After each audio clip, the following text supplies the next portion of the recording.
नमस्कार सभी को।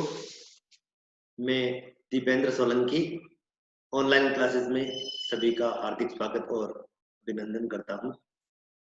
आज का हमारा विषय है सेल डिवीजन और सेल डिवीजन की दो प्रावस्थाएं, दो प्रकार, माइटोसिस और मियोसिस में से जो दूसरा प्रकार है मियोसिस या अर्धसूत्री विभाजन जो है, इसे हम कंटिन्यू करेंगे।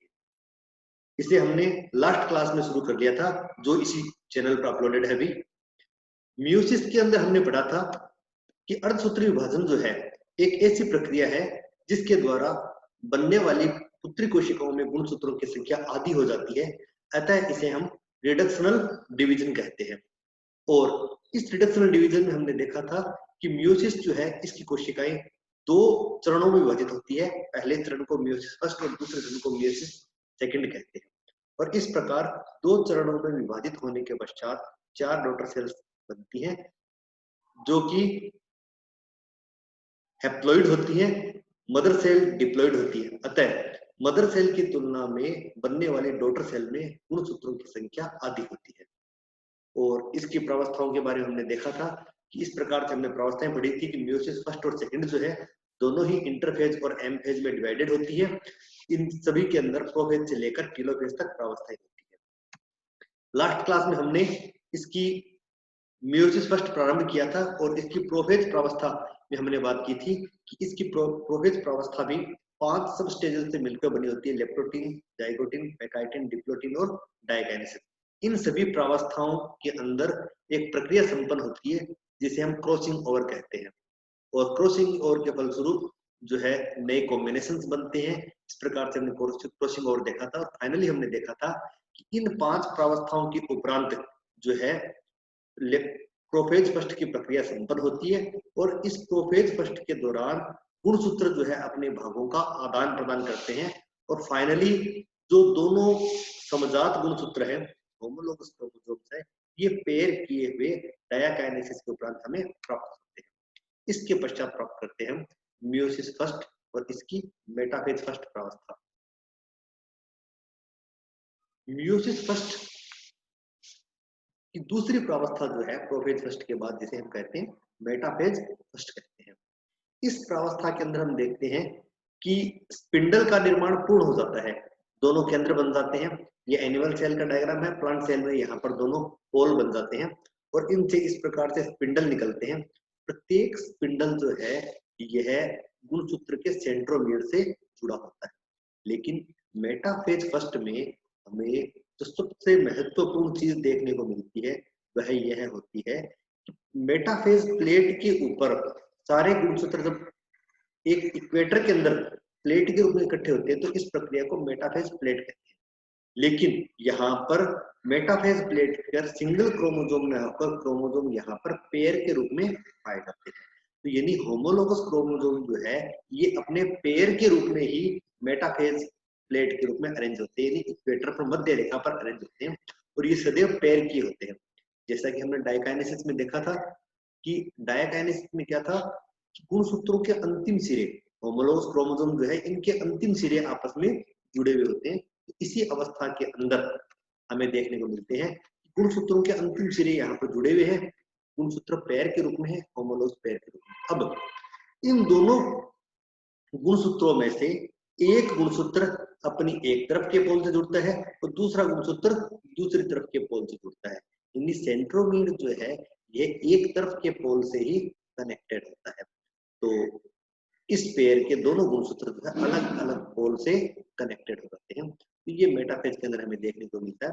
प्लस यहाँ पर एक दूसरी चीज ये भी मिल सकती है कि ये दोनों गुणसूत्र जो है होमोलोगस पेयर के, और ये दोनों गुणसूत्र है अपने होमोलोगस पेयर के, लेकिन इनकी व्यवस्थाओं में अंतर हो सकता है। यहाँ पर आप देखोगे ये ब्लू कलर का जो है लेफ्ट साइड की तरफ है, येलो कलर का राइट साइड की तरफ है। लेकिन यहाँ पर आप देखोगे येलो कलर का और ब्लू कलर इन दोनों ने अपने पोजीशन चेंज कर ली है। यानी यहाँ पर यह तात्पर्य है कि गुणसूत्र जो है पेयर के दोनों गुणसूत्र वह स्वतंत्र है कि वह किसी भी कोशिका में प्रवेश कर सकते हैं। लेकिन शर्त ये रहेगी पेयर के दोनों गुणसूत्र कभी भी एक कोशिका में एक साथ नहीं जाएंगे। पेयर के दोनों गुणसूत्र यह अलग अलग ध्रुव की तरफ गति करेंगे, लेकिन कोई सा भी गुणसूत्र किसी भी तरह के ध्रुव की तरफ जा सकता है। मान और ये दोनों गुणसूत्र है जिनके अंदर रिकॉम्बिनेशन हुआ था। यानी यहाँ पर कहने से तात्पर्य ये है कि मेटाफेज प्रावस्था के अंदर गुणसूत्र पेयरिंग अवस्था में होते हैं, अपने दोनों तरफ के पोल से जुड़े होते हैं, और गुणसूत्र स्वतंत्र रूप से जो है गति करने में सक्षम होते हैं।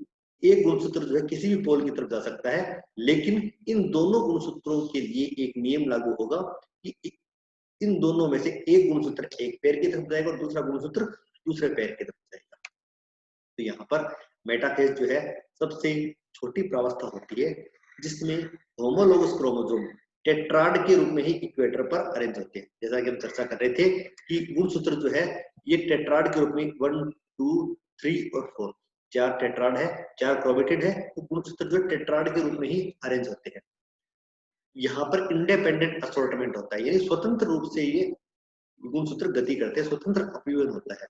यानी जैसा कि मैंने अभी चर्चा की थी कि दोनों गुणसूत्र जो है पेयर के वे स्वतंत्र रूप से गति करते हैं। दोनों में से कोई भी गुणसूत्र किसी भी कोशिका में प्रवेश कर सकता है। स्पिंडल फॉर्मेशन यहाँ पर कंप्लीट हो चुका है और स्पिंडल फाइबर जो है क्रोमोसोम के सेंट्रोमियर से जुड़ सकते हैं, जैसा कि अभी आप इस डायग्राम में देख रहे थे। अगली प्रावस्था है एनाफेज फर्स्ट। एनाफेज फर्स्ट के अंदर दोनों होमोलोगस क्रोमोसोम जो है एक दूसरे से सेपरेट होते हैं।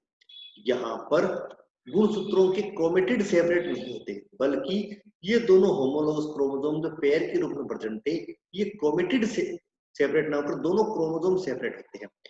इस पेयर का एक क्रोमोसोम एक ध्रुव की तरफ चला जाता है, दूसरा क्रोमोसोम दूसरे ध्रुव की तरफ चला जाता है। सेम इसी प्रकार से जितने भी पेयर हैं उन सभी पेयर में से एक गुणसूत्र एक ध्रुव की तरफ और दूसरा गुणसूत्र दूसरे ध्रुव की तरफ चला जाता है।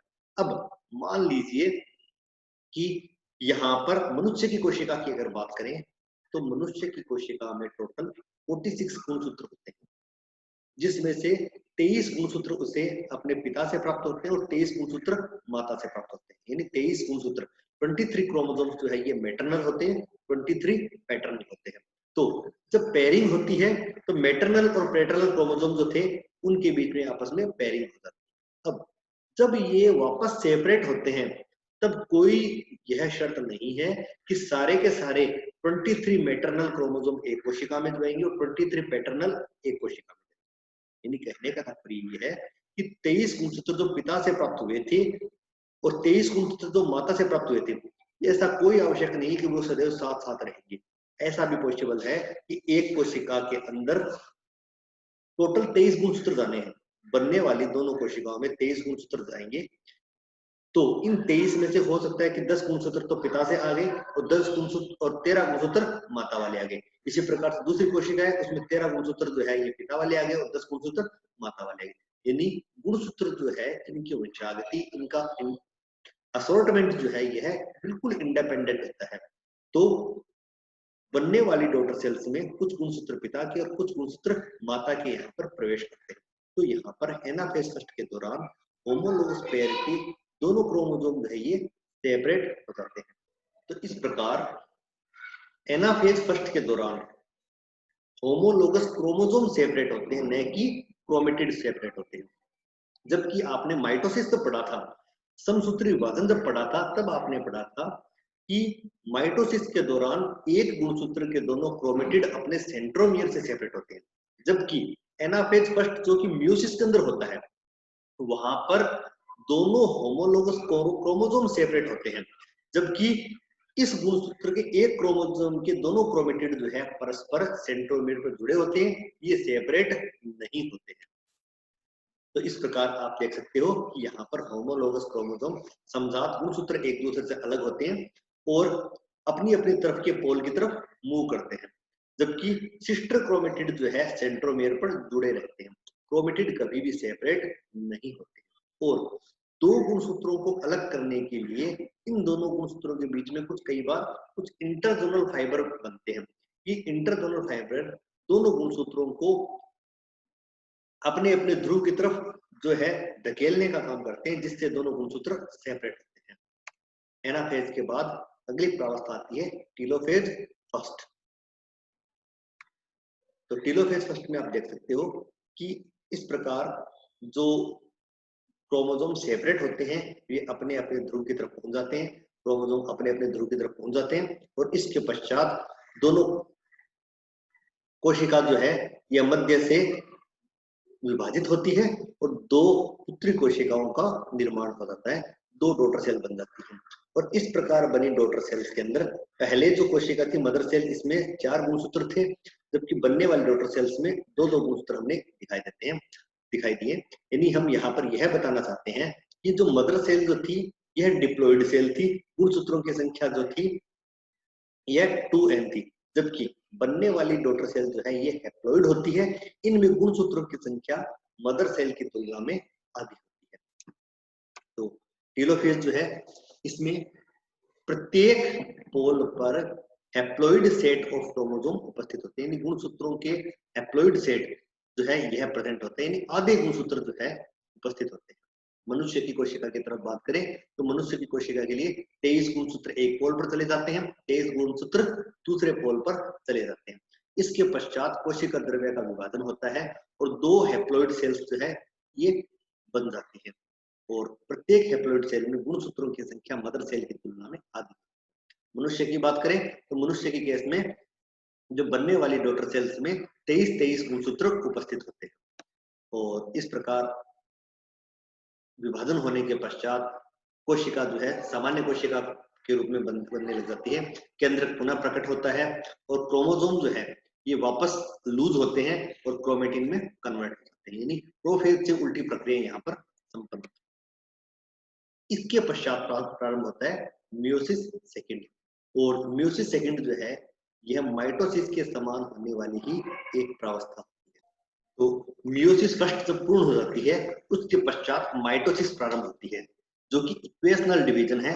इक्वेशनल का मतलब बनने वाली कोशिकाओं में गुणसूत्रों की संख्या मात्र कोशिका के समान ही रहेगी, अतः यह माइटोसिस के बिल्कुल समान है और उसी प्रकार ही यह इंटरफेज सेकंड और एम फेज में डिवाइडेड होता है। जैसा कि माइटोसिस में होता है उसी प्रकार इंटरफेज और एम फेज, उसी प्रकार से मियोसिस सेकंड में भी इंटरफेज सेकंड और एम फेज सेकंड होती है। लेकिन यहाँ पर हम इंटरफेज सेकंड को इंटरकाइनेसिस भी कह देते हैं क्योंकि ये बहुत ही छोटी प्रावस्था होती है और यहाँ पर सबसे बड़ा अंतर क्या है कि इसमें एस फेज प्रावस्था नहीं होती क्योंकि डीएनए रेप्लिकेशन की आवश्यकता नहीं है, क्योंकि यह कार्य इंटरफेज फर्स्ट में पूर्ण हो गया था। तो इंटरफेज सेकंड जो है अपेक्षाकृत रूप से छोटी प्रावस्था है, क्योंकि इंटरफेज फर्स्ट जो थी जो मियोसिस फर्स्ट से पहले थी उसमें कोशिका विभाजन की लगभग सभी तैयारियां पूर्ण कर ली जाती है, डीएनए रेप्लिकेशन उसी समय हो जाता है। अतः इंटरफेज सेकंड के अंदर डीएनए रेप्लिकेशन आदि बहुत सी प्रक्रियाएं संपन्न नहीं होती है और कुछ ऑर्गेनिज्म ऐसे भी है जैसे ट्रिलियम, इनके अंदर इंटरफेज सेकंड एब्सेंट भी होती है। तो इस प्रकार ट्रिलियम आदि जो पौधे हैं इनमें इंटरफेज सेकंड जो एब्सेंट भी हो जाती है और एम फेज के दौरान कोशिका जो है माइटोसिस के समान ही विभाजित होती है। तो हालांकि यह माइटोसिस के बिल्कुल समान है, फिर भी एक छोटा सा ओवरव्यू हम यहाँ पर देख लेते हैं। तो मियोसिस सेकंड जो है, मियोसिस सेकंड की पहली प्रावस्था प्रोफेज सेकंड जो कि माइटोसिस की प्रोफेज के बिल्कुल समान होती है। उसी प्रकार इसमें केंद्रक और केंद्रिका जो है यह डिसअपियर हो जाते हैं क्योंकि न्यूक्लियर मेम्ब्रेन जो है ये डिसअपियर होने लग जाती है और क्रोमेटिन के कंडेंस होने से गुणसूत्रों की उत्पत्ति होती है। उसी प्रकार से स्पिंडल का फॉर्मेशन होता है, यानी सारे स्टेप जो है प्रोफेज की माइटोसिस की प्रोफेज के बिल्कुल समान है। और इस प्रकार आप देख सकते हो कि गुणसूत्र जो है ये धीरे धीरे गुणसूत्र जो है ये स्पिंडल फॉर्मेशन होने से स्पिंडल से जुड़ने लग जाते हैं और यहाँ पर उसके पश्चात प्रावस्था आती है मियोसिस सेकंड या मेटाफेज सेकंड। यह भी माइटोसिस की मेटाफेज के बिल्कुल समान होती है, लेकिन यहाँ पर मात्र कोशिका की तुलना में गुणसूत्रों की संख्या आती है। यहाँ पर भी जितने भी गुणसूत्र हैं वो सारे के सारे इक्वेटर पर अरेंज हो जाते हैं, लेकिन अब ये गुणसूत्र चूंकि पेयर के रूप में नहीं है तो यहाँ पर होमोलोगस पेयर नहीं बनते। जितने भी गुणसूत्र मनुष्य की कोशिका में जो 23 गुणसूत्र है इसमें यहाँ पर अरेंज हो गए। तो दो मियोसिस फर्स्ट के उपरांत दो कोशिकाएं बनी थी, एक कोशिका ये बनी थी, दूसरी ये कोशिका बनी थी। तो दोनों कोशिकाओं के अंदर ही जितने भी गुणसूत्र है वो सारे इक्वेटर पर अरेंज हो जाते हैं, जिसे मेटाफेज प्लेट कहते हैं और यह प्रक्रिया माइटोसिस के बिल्कुल समान है। इसके पश्चात प्रावस्था आती है एनाफेज सेकंड। यह प्रावस्था भी माइटोसिस की एनाफेज के बिल्कुल समान है। यहाँ पर सिस्टर क्रोमेटिड एक दूसरे से सेपरेट होते हैं। एनाफेज फर्स्ट के अंदर हमने देखा था कि होमोलोगस क्रोमोसोम सेपरेट होते हैं, जबकि एनाफेज सेकंड के अंदर माइटोसिस के समान सिस्टर क्रोमेटिड सेपरेट होते हैं। यहाँ पर हम देख सकते हैं कि एक ही गुणसूत्र के जो दोनों क्रोमेटिड है, ये दोनों क्रोमेटिड सेपरेट हो जाते हैं। सेंट्रोमियर जो है दो भागों में विभाजित हो जाता है। एक क्रोमेटिड एक ध्रुव की तरफ और दूसरा क्रोमेटिड दूसरे ध्रुव की तरफ गति करता है। तो एनाफेज के दौरान जो है गुणसूत्र के दोनों क्रोमेटिड सेपरेट होकर अलग अलग ध्रुव की तरफ गति करते हैं। नेक्स्ट प्रावस्था है टीलोफेज, जो कि माइटोसिस की टीलोफेज के बिल्कुल समान है। और इस प्रावस्था के अंदर प्रोफेज से उल्टी प्रक्रियाएं संपन्न होती है। केंद्रक और केंद्रिका पुनः प्रकट हो जाते हैं, जबकि स्पिंडल फाइबर डिसअपियर हो जाते हैं। और उसके पश्चात कोशिका द्रव्य में विभाजन होता है और फलस्वरूप 4 हैप्लॉइड सेल बन जाती है। 2 सेल्स के डिवाइड होकर दो कोशिकाएं बनाती है। टोटल 4 हैप्लॉइड सेल्स बन जाती हैं।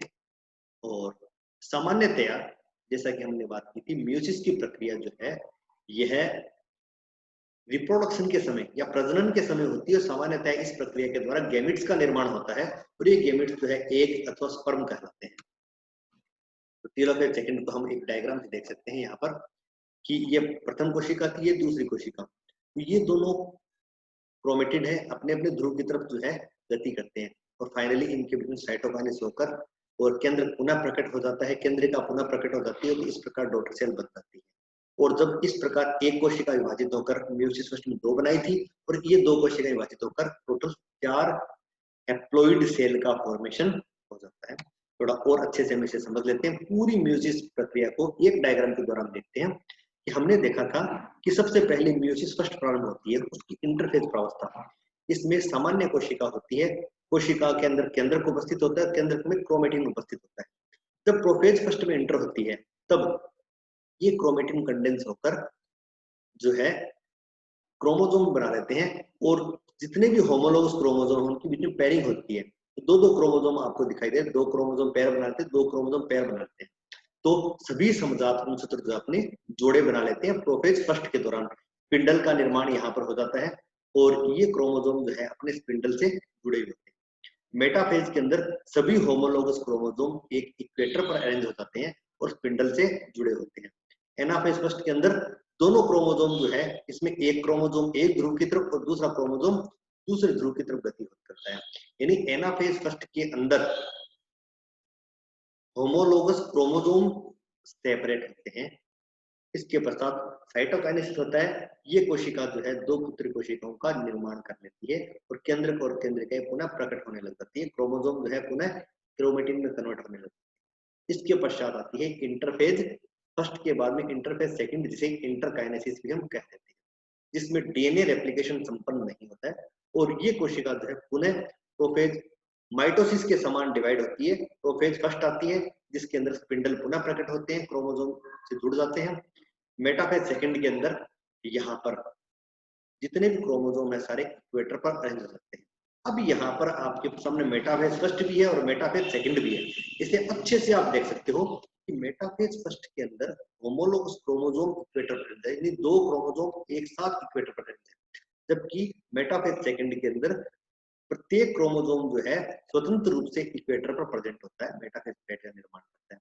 एनाफेज सेकंड के अंदर इस क्रोमोसोम के दोनों क्रोमेटिड सेपरेट हो जाते हैं, जबकि एनाफेज फर्स्ट जो है इसमें 2 होमोलोगस क्रोमोसोम जो थे अपने अपने ध्रुव की तरफ गति करते हैं, जबकि एनाफेज सेकंड के अंदर क्रोमोसोम जो है सेंट्रोमियर पर डिवाइड होता है और दोनों क्रोमेटिड अलग अलग ध्रुव की तरफ गति करते हैं और फलस्वरूप 4 कोशिकाओं की उत्पत्ति होती है। यानी यहाँ पर हमने एक कोशिका से प्रारंभ किया था, तो फाइनली 4 पुत्री कोशिकाएं बनती हैं। मदर सेल डिप्लॉइड थी, जबकि बनने वाली सेल जो है ये डिप्लॉइड। तो यहाँ पर आप देख सकते हो कि म्यूसिस जो है ये बहुत ही टिपिकल प्रोसेस है, बहुत ही प्रेसाइज प्रोसेस है। और एक कोशिका एक डिप्लॉइड सेल 2 स्टेप के अंदर म्यूसिस फर्स्ट और म्यूसिस सेकंड इसमें डिवाइड होकर 4 डॉटर सेल का निर्माण करती है। और इसी दौरान प्रोफेज फर्स्ट जो है इसके अंदर गुणसूत्र अपने भागों को का आदान प्रदान करते हैं और क्रॉसिंग ओवर की प्रक्रिया के द्वारा नए कॉम्बिनेशन बनाते हैं, जिससे बनने वाली संतति के अंदर नए गुणों का समावेश होता है। तो इस प्रकार इवोल्यूशन की दृष्टि से, उद्विकास की दृष्टि से, नए गुणों के विकास की दृष्टि से मियोसिस फर्स्ट जो है बहुत ही महत्वपूर्ण प्रावस्था है, जो कि सामान्यतया प्रजनन के समय संपन्न होती है और इस प्रक्रिया के द्वारा गैमिट का निर्माण होता है। और इस प्रकार बने दोनों हैप्लॉइड गैमिट जो है, एक मेल गैमिट और दूसरा फीमेल गैमिट है, जो दोनों हैप्लॉइड है, जब ये वापस संयुग्मित होते हैं, इनके बीच में निषेचन होता है, फर्टिलाइजेशन होता है, दोनों मिलकर पुनः एक डिप्लॉइड सेल का निर्माण करते हैं, जिसे जाइगोट कहते हैं। यह जाइगोट जो है अगली पीढ़ी की प्रथम कोशिका होती है और इस जाइगोट में विभाजन होने से वृद्धि होती है और विभाजन होता है, जिससे नए जीव की उत्पत्ति होती है। तो आज की क्लास में हमने मियोसिस की प्रक्रिया को पूर्ण किया है, जो कि बहुत ही महत्वपूर्ण कोशिका विभाजन का प्रकार है। बहुत बहुत धन्यवाद। सभी इसी तरह ऑनलाइन क्लासेस से जुड़े रहे। Thank you.